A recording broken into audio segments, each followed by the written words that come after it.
चलिए क्लास को आगे बढ़ाते हुए मैं ये बताऊंगा आज कि आपका जो अल्ट्रासोनोग्राफी होता है आयोटा के लिए, तो उसमें क्या क्या हिसाब किताब होना चाहिए और कैसे हम अच्छा इमेज को गेन कर सकते हैं और क्या क्या टेक्निक होनी चाहिए। पहले तो फास्टिंग की बात हो चुकी थी कि कितने देर की फास्टिंग होनी चाहिए, ठीक है। अब ये आप लोग जान चुके हैं मेरे पिछले क्लास में, ठीक है। यहाँ पर ये भी आप जान गए कि अगर स्कैनिंग करते हैं और स्कैनिंग में मैंने ये बताया था कि अडल्ट का स्कैनिंग कीजिएगा तो 5 मेगाहर्ट्ज के प्रोब का इस्तेमाल कीजिएगा, बच्चे का 3 मेगाहर्ट्ज प्रोब का इस्तेमाल कीजिएगा अगर अडल्ट है तो, ठीक है ना। जितना लोअर फ्रीक्वेंसी होता है उतना डीपली पेनेट्रेट करता है, और बच्चे के केस में लिन थिन पेशेंट में 5 मेगाहर्ट्ज के प्रोब का इस्तेमाल किया जाता है। लेकिन जब हम लोग स्कैनिंग करेंगे तो उस दौरान क्या करना होगा कि हमारा जो पेशेंट होगा उसके लिए गेन सेटिंग को सुधार लेना है, यानी कि इमेज ज्यादा अच्छी होनी चाहिए। आप ऐसे ही देखिए ना, जब हम किसी कैमरा से फोटो को खींचते हैं तो सबसे पहले देखते हैं कि चेहरे पे अच्छी सी लाइट पड़ रही है कि नहीं, उसका क्लियर फोटो आ रहा है कि नहीं। और उसका जब फोटो क्लियर आता है तब हम क्या करते हैं, क्लिक करते हैं और मेरे पास एक अच्छी इमेज आती है। अदरवाइज अगर सेटिंग सही नहीं रहेगी तो इमेज कैसी आएगी, ब्लर आएगी, धुंधली आएगी। तो अल्ट्रासाउंड जब भी एब्डोमिनल स्कैनिंग के लिए किया जाता है तो हर जगह पर एक चीज को दिमाग में सेट कर लेना है कि हमको सबसे पहले अपने मशीन को रेडी करना है। और मशीन को ऐसा रेडी करना है कि उसमें उस व्यक्ति के मोटाई से, उसके कद काठी के अनुसार, वो मोटा है, पतला है, दुबला है, जैसा भी है, उसके अकॉर्डिंगली आपके मशीन पर इमेज उसकी एकदम परफेक्ट आनी चाहिए।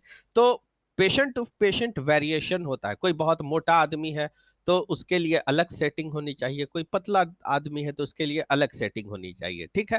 तो हम लोग क्या करेंगे कि प्रोब को ऐसा लंबे में रखेंगे, है ना, जिसको हम लोग कहते हैं लॉन्गिट्यूडनल स्कैन। लॉन्गिट्यूडनल स्कैन कहाँ पे, इपीगैस्ट्रिक रीजन पे, यहाँ पे देखिए, है ना। यहाँ पे प्रोब को रखेंगे इस तरह लंबा, जैसा कि आपको यहाँ पे तस्वीर में दिखाया जा रहा है जहां पे मैंने मार्क किया। तो दो तरीके से रख सकते हैं, एक तो ट्रांसवर्स स्कैन कर सकते हैं इस तरह, और इस तरह करेंगे तो लॉन्गिट्यूडनल स्कैन होगा, ठीक है। तो हम लोगों ने क्या किया कि एक प्रोब को लिया, है ना, या ट्रांसड्यूसर को लिया और उसको सेंट्रली, बीचों बीच में, जहां पर सेंटर की हड्डी, यहां पर की जो हड्डी, इसको क्या कहते हैं, स्टर्नम। तो स्टर्नम के जस्ट नीचे के पास से इसको रखना है हमें लंबे में, है ना। वो जो पोर्शन होता है वो जीफाइड प्रोसेस का एंगल होता है, ठीक है। और एब्डोमेन के पास, ठीक है। उसके बाद अपने प्रोब को घुमाना है, किस साइड, राइट साइड के तरफ घुमाना है। जैसे यहाँ पे रखा हड्डी पे, है ना, ये हड्डी के तरफ रख दिया इस तरह। तो इस तरफ रखा, तो रखने के बाद हम दो तरफ इसको मोड़ सकते हैं, एक तो राइट हैंड साइड, ठीक है ना, दूसरा हम लेफ्ट हैंड साइड इसको मोड़ सकते हैं। तो इसमें बता रहा है कि आपको जो स्कैनिंग करना, मशीन की सेटिंग जो करनी है, तो सेटिंग करने के लिए प्रोब को ऐसा पकड़ना है और पकड़ने के बाद इसको राइट हैंड साइड के तरफ मोड़ना है। तो राइट हैंड साइड अगर मोड़ेंगे तो राइट साइड में क्या होती है, ये राइट साइड से इमेज वेव छोड़ना स्टार्ट करेगा, और राइट साइड से वो क्या चीज की इमेज को खींचेगा, ये लीवर की इमेज को खींचेगा, है ना। वहां पर क्या होता है, लीवर होता है, तो लीवर की इमेज को खींचेगा। तो एंगल कर देंगे बीम का पेशेंट के लीवर के इधर। अब जब लीवर के इधर हम गेन की सेटिंग करेंगे तो क्या करेंगे कि मशीन में जो है गेन सेटिंग का नॉब होता है, और वो गेन सेटिंग के नॉब से, है ना, फार गेन और नियर गेन, उसके अनुसार जो है हमको क्या करना है, सेटिंग करना। और सेटिंग जो प्रॉपर करेंगे तो इमेज जो है परफेक्ट आनी चाहिए, यानी कि लीवर क्लियर दिखाई देना चाहिए, उसके अंदर के वस्कुलर रीजन हमें क्लियर दिखाई देने। जब देखेंगे कि उस आदमी का लीवर बेहतरीन दिखाई दे रहा है और साथ में उसका डायफ्राम भी क्लियर दिखाई दे रहा है। डायफ्राम एक्चुअली में कैसा दिखाई देता है, तो मैं उसको आपको अभी दिखा देता हूं, अभी तो आगे आप पढ़ा नहीं है। तो हम यहाँ पर लिखते हैं liver ultrasound, LIVERUSG, image, IMAGE, image. देखिए कैसी इमेज आती है। आपकी जो सेटिंग होती है तो इसमें जो भी लीवर होता है तो लीवर के नीचे में एक पतली सी लकीर आती है, जैसी यहाँ पे आ रही है, देख रहे हैं। ये लकीर को हमको मार्क करना है, इसको हम लोग क्या कहते हैं, डायफ्राम। तो ये डायफ्राम भी अच्छे से आना चाहिए, और राइट साइड में जो वस्कुलर रीजन ज्यादा होती है तो वो क्लियर आ रही है कि नहीं, और इकोजेनेसिटी, चमक जो है सही से आ रही है कि नहीं। तो ये सारी चीज जब सेट हो जाती है, इट मीन्स कि वो पेशेंट के लिए मशीन रेडी हो गई है, अब हम लोग फर्दर स्कैनिंग कर सकते हैं, फर्दर स्कैनिंग कर सकते हैं। अब एक चीज जान लीजिए कि हमने कल ये बताया था कि अगर कोई भी आदमी होता है तो उसके बॉडी को हम बीचों बीच दो भागों में बांटते हैं, ठीक है। अगर बीचों बीच से राइट हैंड साइड जाते हैं तो वहां पर जो नली रहती है वो कौन सी होती है, तो वो इंफीरियर वेना कावा होती है। वो कौन सी होती है, वो इंफीरियर वेना कावा होती है, नीचे की तरफ जाती है। लेकिन अगर लेफ्ट हैंड साइड, इस बॉर्डर लाइन यानी कि मीडियन सजाइटल लाइन के लेफ्ट साइड से अगर हम स्कैन करते हैं तो वहां पर कौन आता है, तो वहां पर आपका अयोटा। ठीक है, कोई दिक्कत, यहां पर तो कोई दिक्कत ही नहीं है।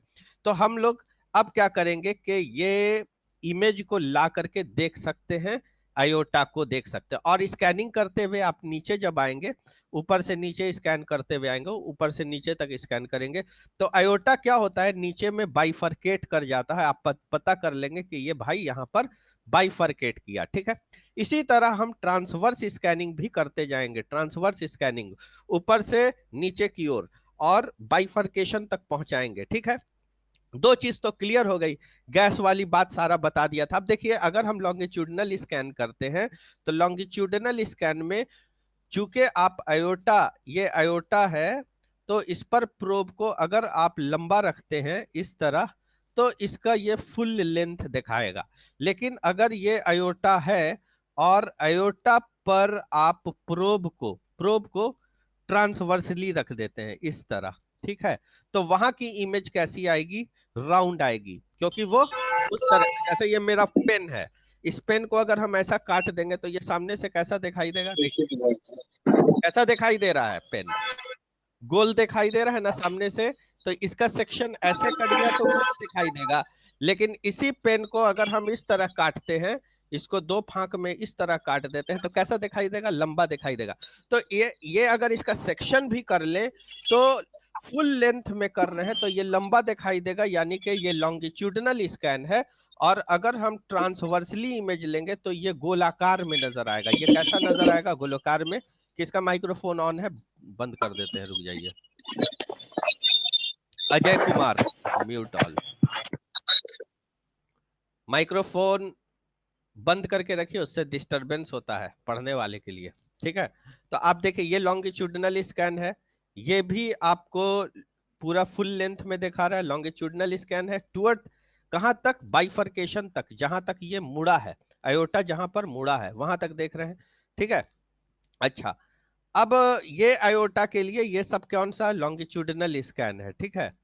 लेकिन अगर हम इसका ट्रांसवर्स स्कैन देखेंगे तो ये कैसा दिखाई देगा, ऐसा गोला की तरह दिखाई देगा, है ना। ये ऐसा गोला की तरह दिखाई देगा। अच्छा, ये जो अयोटा है, ये जैसे जैसे नीचे की ओर आता है, इसमें से जो है वेसल्स निकलता है, कोई रीनल आर्टरी भी निकल जाती है ना, फेरनिक आर्टरी निकलती है, अलग अलग आर्टरी अगल बगल से निकलती जाती है और सब जगह ब्लड की सप्लाई करती है। जैसे यहाँ पर ये नली है, नली से क्या निकली, यहाँ से रीनल आर्टरी निकल गई, रीनल आर्टरी, ठीक है। तो जहां पर से रीनल आर्टरी निकल रही है वहां पर की आप स्कैनिंग करेंगे तो वो गोल में भी नजर आएगा और वो रीनल आर्टरी का लॉन्ग वाइज में इमेज भी नजर आ जाएगा, जैसा कि यहाँ पे दिखा रहा है, कोई दिक्कत नहीं है। अब देखिए कि हम कैसे पता करेंगे कि मेरा अयोटा का साइज, ठीक है, यहीं पर नकल खत्म हुआ था।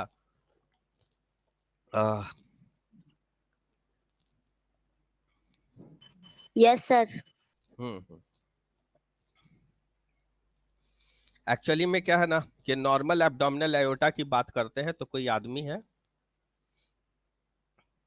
देखिए ये आदमी है, तो यहां से अयोटा नीचे आएगा, आएगा आएगा और आकर के ये क्या करेगा, बाइफरकेट करेगा। ये अलग बात है कि अयोटा ऊपर से वाइड होता है और नीचे से नैरो होता है। हम इसका कैसे निकालेंगे आइडिया कि कौन कहां पर का हिस्सा और कहां कहां पर से मेजरमेंट करना है। तो सबसे पहला मेजरमेंट आपको यहां पर से करना होगा, फर्स्ट मेजरमेंट, ठीक है। सेकंड मेजरमेंट कहां पर से करना होगा, जहां पर आप स्कैन करते जाइए, जहां पर आपको बाइफर्केशन मिले, अल्ट्रासाउंड करने के बाद बाइफर्केशन मिले, तो बाइफर्केशन के जस्ट ऊपर से एक आप मेजरमेंट ले सकते हैं। 2 मेजरमेंट कैसे लेंगे? Measurement should always be taken in transverse scan, वो गोलाकार में आना चाहिए, तब आपका मेजरमेंट एक्यूरेट होने वाला है। ठीक है, अब ये दोनों के बीचों बीच का जो हिस्सा होगा वो मिड पोर्शन मानते हैं, है ना। ये इसको 1, इसको 2, इसको 3 भी कह सकते हैं, ऐसा हम आप समझा रहे थे, तो पहले 1 इसको बना दिया, इसको 2 बनाया और ये 3। तो मिड मिड वाला जो हिस्सा है वहां से मेजरमेंट करेंगे। तो हम लोग इसको 3 भाग में बांटा, एक हुआ अपर, दूसरा हुआ मिडिल और तीसरा हुआ लोअर। अब इसका एक साइंटिफिक मेथड और टेक्निक बना दिया गया कि इसका एक रेंज रखा गया कि अपर जितने भी एडल्ट होंगे उसकी जो चौड़ाई होगी, है ना, उसकी जो चौड़ाई होगी, अगर हम इसको मेजर करते हैं, है ना, इस तरह मेजर करते हैं या इस तरह मेजर करते हैं, तो इसकी जो चौड़ाई होगी, चाहे आप इस तरह मेजर करें, इस तरह बराबर ही आएगा, इसलिए कि बिल्कुल गोल है। तो ये 2 से 3 सेंटीमीटर तक होना चाहिए। कितना होना चाहिए? 2 से 3 सेंटीमीटर तक होना चाहिए। इसको हम लोग क्या मानेंगे? नॉर्मल मानेंगे। 2 सेंटीमीटर से कम या 3 सेंटीमीटर से ज्यादा एबनॉर्मल के कैटेगरी में आ जाएगा, अगर हम अपर स्कैन कर रहे हैं तो। ठीक है, मिडिल स्कैन की जब बात होती है तो इसको भी आपको याद रखना है, मिड रीजन से ये 1.5 सेंटीमीटर से 2.5 सेंटीमीटर तक होता है। ठीक है, ये लेंथ वाइज भी हम लोग मेजर कर सकते हैं, है ना, इस तरह हम लोग मेजर कर सकते हैं। ठीक है, फिर लोअर का जो हिस्सा है वहां पर से ये 1 से 2 सेंटीमीटर होना चाहिए। 2 सेंटीमीटर से अधिक होगा तब भी एबनॉर्मिलिटी, 1 सेंटीमीटर से कम होगा तो एबनॉर्मिलिटी। ठीक है, एबनॉर्मल कंडीशन होगा। इसी तरह जो इलियक आर्टरी है ये 1 सेंटीमीटर या उससे लेस होनी चाहिए। 1 सेंटीमीटर से ज्यादा हो जाती है तो उसको हम लोग एबनॉर्मल मानते हैं। तो ये this is the trick by the help of which we can easily able to identify the actual size of aorta, and on the basis of its size we can suggest type of disease। जैसे कि मान लीजिए अगर ज्यादा चौड़ा हो रहा है तो वो क्या होगा? एन्यूरिज्म होगा। जैसे कि मैंने कल बताया था, एन्यूरिज्म में क्या होगा ना कि बलूनिंग हो जाती है। अब इसको चेक कर लिया जाएगा कि बलूनिंग है कि नहीं। ये जो फिगर है ये भी ट्रांसवर्स सेक्शन, ट्रांसवर्स इमेज, और ये भी ट्रांसवर्स है। क्या चीज का है? ये इलियक आर्टरी का, दोनों इलियक आर्टरी का ये ट्रांसवर्स आपको दिखाई दे रहा है। इस तरह हम इमेज को लेते चले जाते हैं। ठीक है, अब एक बीमारी की बात करते हैं जिसका नाम है एयोर्टिक डिस्प्लेसमेंट। एक्चुअली में ये बीमारी आपके बुक में नहीं मेंशन होगी, लेकिन हमको लगा कि इसको बता देते हैं जल्दी जल्दी। ठीक है, आप जब स्कैनिंग करते हैं तो आप ये चीज तो मान करके चलते हैं ना कि जैसे ये व्यक्ति है, ये एक व्यक्ति है, इसी तरह की फिगर बनी हुई है, हमने बनाया, और मीडियन सजाइटल लाइन जो है इसका जो लेफ्ट साइड है यहाँ पे आयोटा होना चाहिए, यहाँ पे आयोटा लोकेट होना चाहिए। ये एक नॉर्मल कंडीशन है कि आयोटा यहाँ पे होना चाहिए। लेकिन आयोटा यहाँ के जगह पर थोड़ा सा आयोटा इधर आ जाए तो इसको हम लोग क्या कहेंगे? Aortic displacement. इस कंडीशन को कहेंगे आयोटिक डिस्प्लेसमेंट। आयोटिक डिस्प्लेसमेंट कुछ बीमारियों से होता है, जैसे कि हड्डी का रोग। हड्डी का एक रोग होता है जिसको हम लोग क्या कहते हैं? स्कोलियोसिस, है ना। स्कोलियोसिस एक ऐसी बीमारी है जिसमें रीढ़ की हड्डी जो है एस शेप की हो जाएगी, है ना।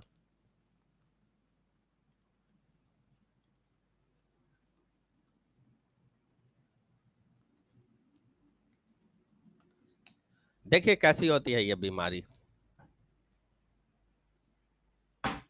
है ना। ये देखिए, ये एक फिगर है, यहाँ पे एक कर्वर्चर हो जाएगा। या हम कुछ और इमेजेस दिखाने की कोशिश करते हैं बड़े में तो आप समझिएगा। ठीक है, ये देखिए एक एक्सरे है, इसमें ये मूव की हुई है, मुड़ी हुई है। यहाँ पर आयोटा डिस्प्लेस नहीं है, यहाँ पर क्या है कि रीढ़ की हड्डी ही इस तरह घूमी हुई है।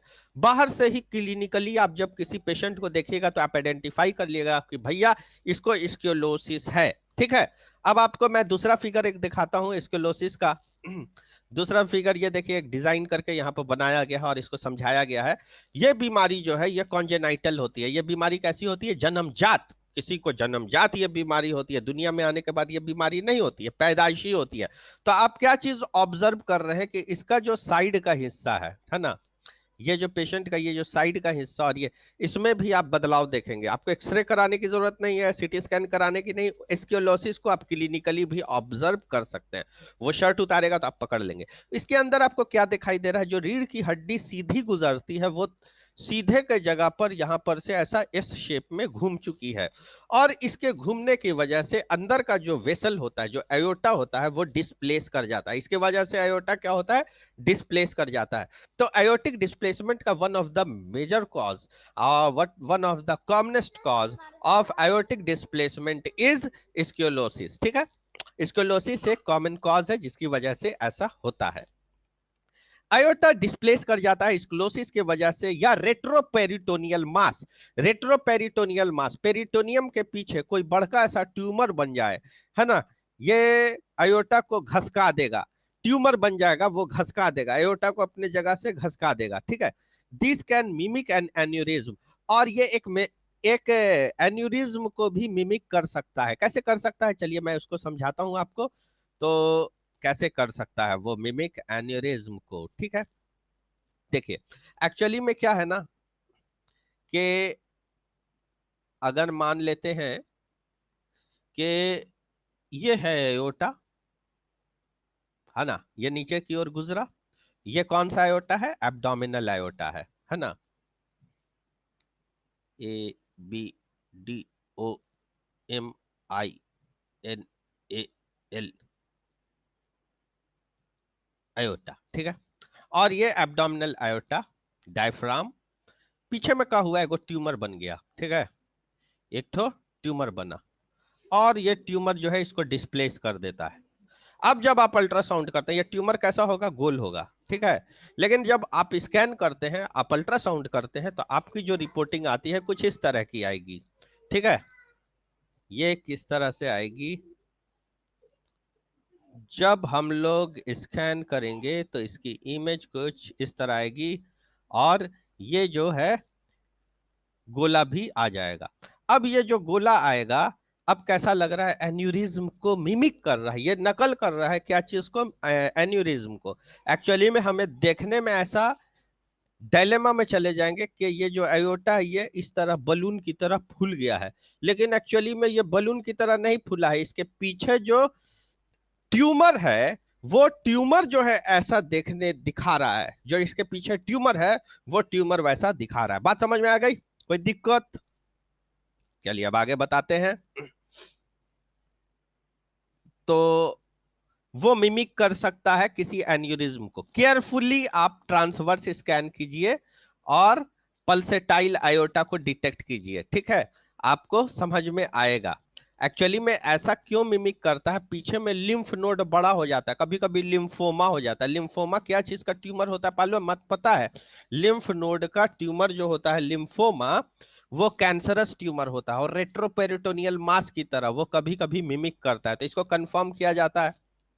ठीक है, फिर हम लोग लॉन्गिट्यूडनल स्कैन भी कर सकते हैं, जिसमें एब्डोमिनल आयोटा के डिस्प्लेसमेंट को चेक करेंगे, क्या चीज से, लिम्फ नोड के बड़े होने की वजह से जो एक ट्यूमर बन गया है। ठीक है, उसको हम लोग डिटेक्ट कर सकते हैं।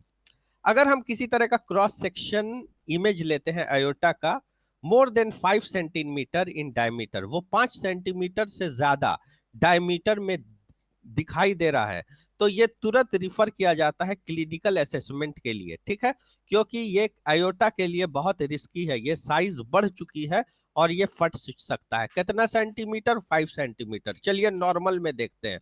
नॉर्मल में कोई भी 5 सेंटीमीटर का नहीं है, 2 से 3 हाईएस्ट है ना, 1.5 से 2.5।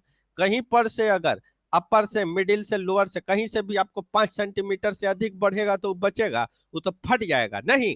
तो यहाँ पर आयोटा अगर साइज में 5 सेंटीमीटर, क्रॉस सेक्शन में 5 सेंटीमीटर से अधिक डायमीटर में आप नापते हैं, तो उस कंडीशन में अब वो फट जाएगा। अब बोलिएगा कि सर ये तो बता रहे हैं साइज इसके बारे में, लेकिन हम प्रैक्टिकली कैसे करेंगे? कुछ नहीं है, सिंपली जब आप आयोटा की इमेज लीजिएगा ना, तो यह पेशेंट आपका लेटा हुआ है। ठीक है, ये पेशेंट बेड पे लेटा हुआ है। ठीक है, तो इसमें क्या है कि यहाँ पर से आयोटा गुजरा हुआ है। ठीक, अब आप क्या किया कि ऐसा करके लंबे में प्रोब रखा, प्रोब को जैसे ही रखिएगा आप याद रखिए इसके लिए कोई स्पेशल ट्रेनिंग की जरूरत नहीं है, सही जगह पर सही एनाटॉमिकल रीजन पर प्रोब पड़ेगा तो इमेज आ जाएगी। ठीक है, तो कैसी इमेज आएगी, आपको इस तरह की इमेज आएगी। लेकिन हम लोग को मेजरमेंट करने के लिए किस तरह से प्रोब को रखना है, ट्रांसवर्स में। तो ट्रांसवर्स में यदि हम प्रोब को रखते हैं, अगर हम ट्रांसवर्स में रखते हैं तब हमारी इमेज कैसी आएगी, तो हमारी इमेज कुछ इस तरह आएगी। अब बोलिए कि मेजरमेंट कैसे करना है, कुछ नहीं है, आपके अल्ट्रासाउंड जो मशीन होती है उसमें एक बटन होता है फ्रीज का, है ना, फ्रीज का बटन दबाइएगा तो वो जो इमेज है वो वहां पर जम जाएगी। पेशेंट अब हिल डुल भी सकता है, कुछ कर सकता है, कोई दिक्कत नहीं, अटक जाएगी। अब इस पर आप शोध कर सकते हैं, इसका नाप भी ले सकते हैं। नाप लेने का जो सबसे अच्छा तरीका है, इसमें एक बटन होगा मेजरमेंट का, हर मशीन का अलग अलग हिसाब को किताब होता है। ये मोबाइल है तो इसका सॉफ्टवेयर अलग होगा, लेकिन इसका जो मेजरमेंट का बटन दबाने से एक चीज आती है इस तरह की, जिसको हम लोग कहते हैं कैलिपर, जो नापने के लिए होता है।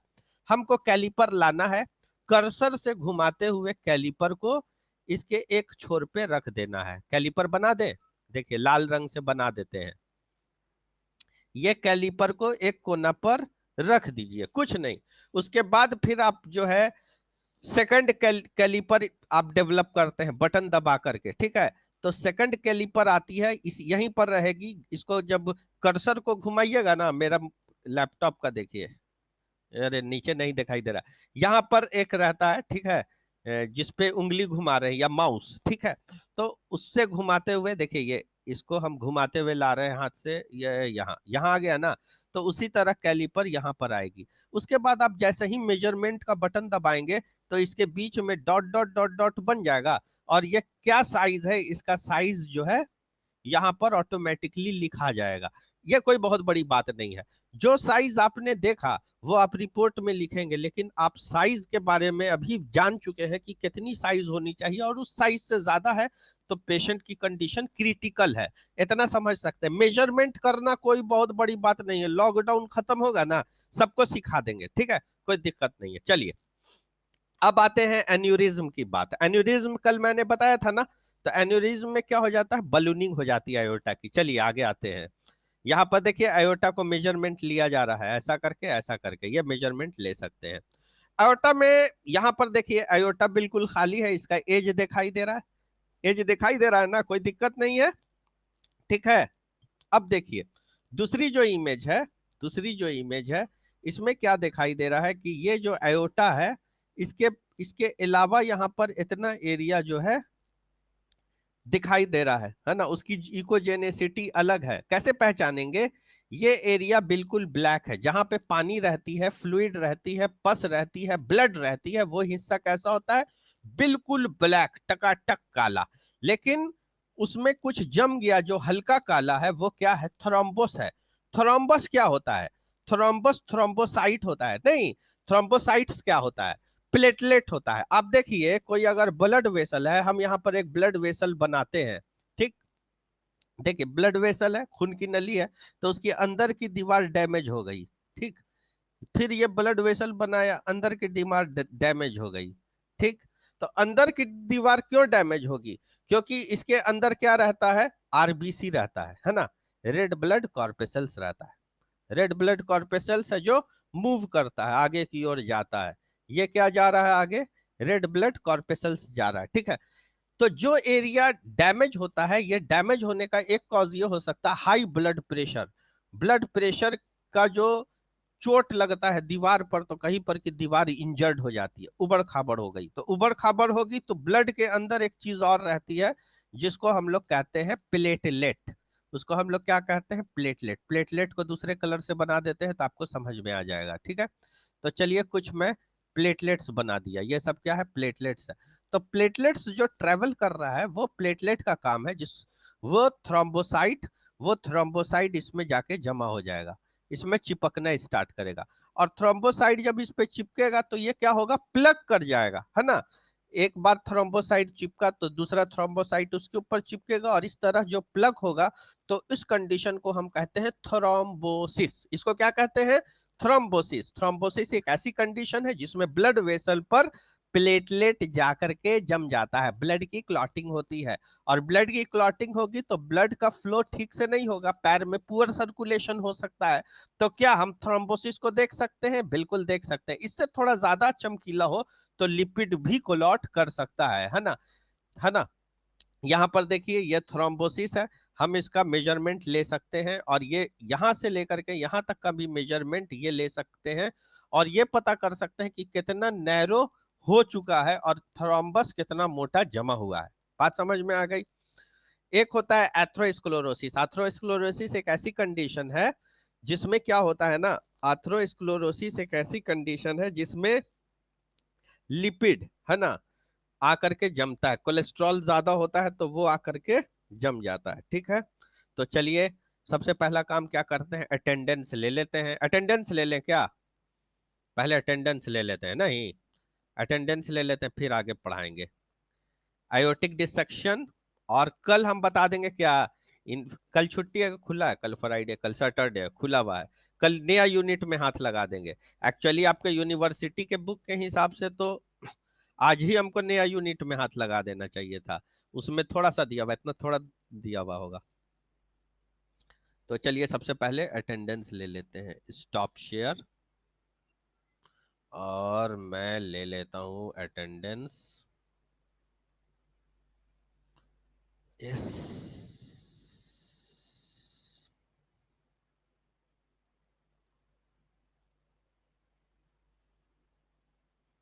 चलिए हो गया अटेंडेंस। File, save as. सवाल उवाल आप कर सकते हैं, कोई दिक्कत नहीं है।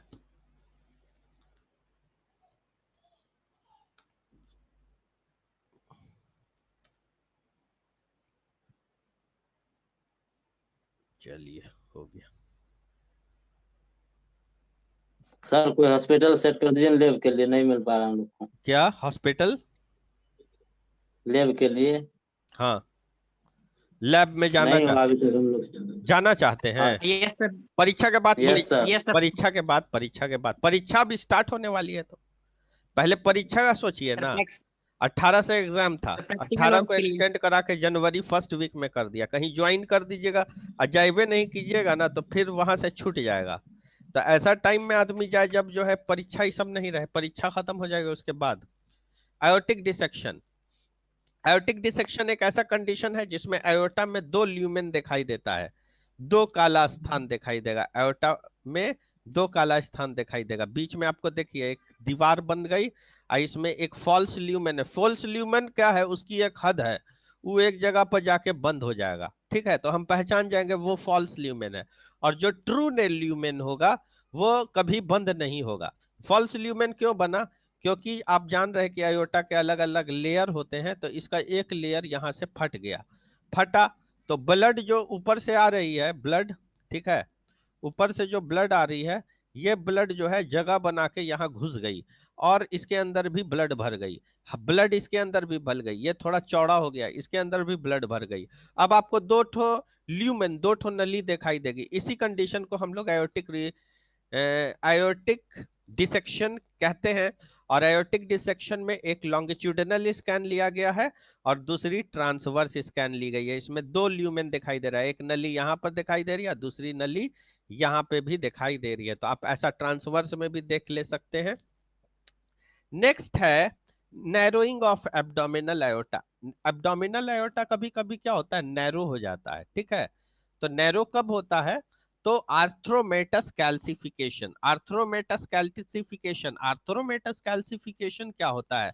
आपको मैंने अभी कुछ देर पहले बताया कि जो हमारे बॉडी के अंदर जो है लिपिड होता है ना, तो दो तरह का होता है, HDL और एक होता है LDL। तो high density lipid, low density lipid, ठीक है। हाई डेंसिटी लिपिड गुड होता है, लो डेंसिटी लिपिड बैड होता है। लो डेंसिटी लिपिड किसी का अगर बढ़ जाता है तो वो क्या करता है, वेसल के दीवार पर चिपकने लगता है, चिपकता है। तो वो चिपकते चिपकते वहां पर जो जमेगा तो उसी को कहेंगे आर्थ्रोमेटस प्लग। लेकिन ये जब पुराना हो जाएगा तो इसमें कुछ कैल्शियम भी आकर के जम जाएगा। इस पर क्या जमेगा? कैल्शियम भी जम जाएगा। तो इस तरह की भी कंडीशन को हम लोग डिटेक्ट कर सकते हैं। और ये अगर इतना दूर यहाँ जमा और इतना दूर यहाँ जमा, तो दोनों कंडीशन में क्या होगा कि आयोटा का जो साइज है वो नैरो हो जाएगा, नैरो हो जाएगा। तो ये नैरो दो जगह पर हुआ था, एक तो थ्रोम्बोसिस जो अभी जस्ट पढ़ाया, और दूसरा आर्थ्रोमेटस प्लग में भी ऐसा हो सकता है। ठीक है, आप देखिएगा यहाँ पर आर्थ्रोमेटस प्लग दिखा रहा है, यहाँ पे आर्थ्रोमेटस प्लग दिखा रहा है, यहाँ पे चमकीला। हम बताया था ना, थ्रोम्बोसिस कम चमकीला होता है, आर्थ्रोमेटस प्लग ज्यादा चमकीला होता है। ठीक है, देखिए यहाँ पर कितना ज्यादा चमकीला जम गया और एकदम नली को पतला कर दिया है। ठीक है, ज्यादा जमने से इंसान की मौत भी हो जाती है। नेक्स्ट जो टॉपिक है ये है आर्थ्रो नेक्स्ट जो टॉपिक है, आप अल्ट्रासाउंड करने के दौरान कुछ अगर बाहर से इंस्ट्रूमेंट लगाया जाता है, तो इंस्ट्रूमेंट कैसा लगाया जाता है, मेटल का लगाया जाता है। किस लिए? आयोटा को रिपेयर करने के लिए। तो जो एक बाहर से जो चीज लगाई जाती है, जैसे हड्डी है, नकली हड्डी लगाएंगे तो क्या होगा, वो कहलाएगा प्रोस्थेसिस। तो आयोटा में भी प्रोस्थेसिस लगाई जाती है। तो वो जो प्रोस्थेसिस होती है, हेलो, वालेकुम अस्सलाम।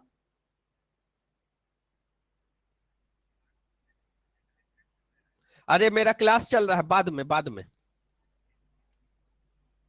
तो ये जो एयोटिक प्रोस्थेसिस होती है, ये जो एयोटिक प्रोस्थेसिस होगी, इसमें कुछ मेटल को लगा दिया जाएगा, जैसे एन्यूरिज्म क्लिप लगा दिया गया या कुछ।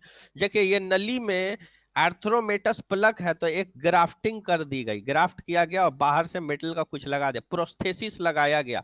तो उस प्रोस्थेसिस को हम अल्ट्रासाउंड के दौरान देख सकते हैं। एयोटा कोलैप्स किया तो उसको लगा करके खोल दिया गया, तो उसको हम लोग कहते हैं प्रोस्थेसिस। चलिए हम एयोटिक प्रोस्थेसिस आपको दिखा देते हैं कैसा होता है। ठीक है, चलिए देखिए आयोटिक प्रोस्थेसिस।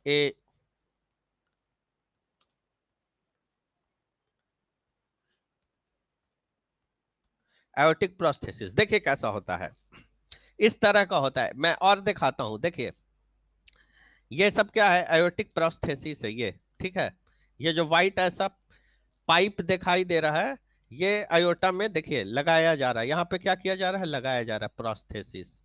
ठीक है, अब देखिए और भी दिखाएगा बहुत सारा।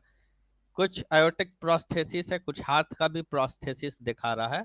ठीक है, ये देखिए पैर का प्रोस्थेसिस। तो आप देखिए कि मान लीजिए कि मैं आता हूं यहाँ पर आपके बुक के पास और समझाने का प्रयास करता हूं। देखिए ये वाला प्रोस्थेसिस को एक बार देख लीजिए, मैं बड़ा करता हूं। वल्व वुल्व सब जो है ना, हार्ट में जो वल्व वुल्व लगता है, तो वो सब क्या होता है कि एक प्रोस्थेसिस ही होता है। जैसे ये है प्रोस्थेसिस है। ठीक है, तो ये पाइप को याद रखिए, है ना, ये ट्यूबुलर स्ट्रक्चर को देखिए यहाँ पे लगाया जा रहा है प्रोस्थेसिस। क्या देख रहे हैं ना? तो ये क्या है, आर्टिफिशियल है ना। अब मान लीजिए कि किसी का अयोटा कोलैप्स करने लगा, तो वहां पर कुछ लगाया गया, लेकिन अयोटा अगर यहाँ से यहाँ तक और यहाँ से नीचे तक है, इतना दूर का हिस्सा का छटनी कर दिया गया, काट गया, तो यहाँ पर क्या किया गया, आर्टिफिशियल लगा दिया गया, है ना, सिंथेटिक मटेरियल का, और इसका माइक्रो ये कर दिया गया, सर्जरी कर दिया गया, जोड़ दिया गया धागा से ऐसा ऐसा करके। ठीक है, अब इसमें किसी तरह का लीकेज है कि नहीं ये भी चेक किया जा सकता है। और ये जो न्यू मटेरियल जो अयोटा को रिप्लेस करके लगाया गया है, इस मटेरियल को भी हम देख सकते हैं। ठीक है, तो उसके लीकेज को भी देख सकते हैं और उस मटेरियल को देख सकते हैं। कल मैंने बताया था आइडियोपैथिक आयोटाइटिस क्या होता है। तो उस तरह का आयोटाइटिस जिसकी कंडीशन आमतौर से पता नहीं चलती है कि आयोटा में इन्फ्लामेशन हुआ तो कैसे हुआ, उसकी दीवार कैसी दिखाई देगी, मोटी दिखाई देगी। ठीक है ना, तो उस कंडीशन में हम प्रोस्टे आइडियोपैथिक कंडीशन को भी डिटेक्ट कर सकते हैं और समझ सकते हैं। इसके साथ ये यूनिट हो गया समाप्त, और नेक्स्ट क्लास होगा inferior vena cava. Okay, thank you, धन्यवाद। ठीक है ना, रुक जाइए सब लोग, 21 आदमी हो गया है, फिर से ले लेते हैं अटेंडेंस। रुक जाइए रुक जाइए रुक जाइए, सब कोई रुकिए। Stop share.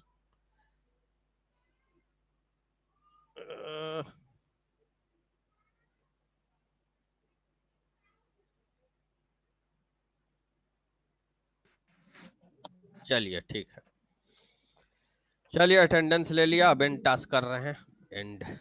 मीटिंग।